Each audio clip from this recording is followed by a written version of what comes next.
para sa namuhi ay mga manok sa manini atong ika-advise o ika-ahwagaran na to kaninyo nga kung magpakaon ka mo og mga manok dili kay bisan unsa ra nga klase nga pagkaon kung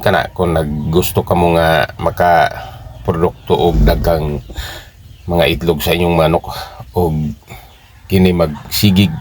itlog kada adlaw atoy ka-advise kanyo nga ang maayo jud nga igpalakaon sa mga manok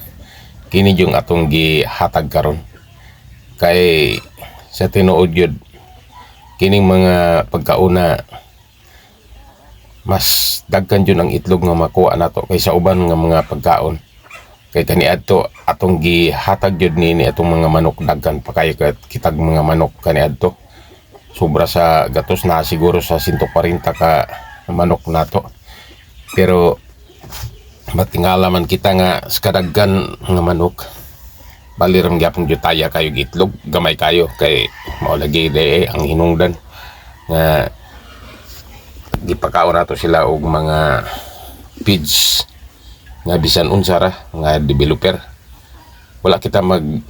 sunod ni ining proseso gyud nga mo'y gipang gamit sa mga poultry pagpakaon sa ilang mga manok ug tuod man ato yung gitistingan pero medyo jutay naman ang atong mga manok kay daghan pong nanghangyo ninig mamalit kay gusto pong naibubod sila sa mga magsigi itlog mao nga ato na lang pong gitugutan kay layan mapud sila nining mga klasiyag mga manok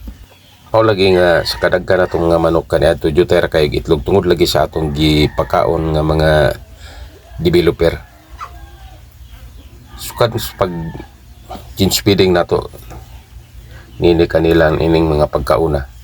di pag yun kita makakita og maayo yung mga produkto sa itlog nga hangtod karon nga ang atong mga manok magkonsisok gyud og itlog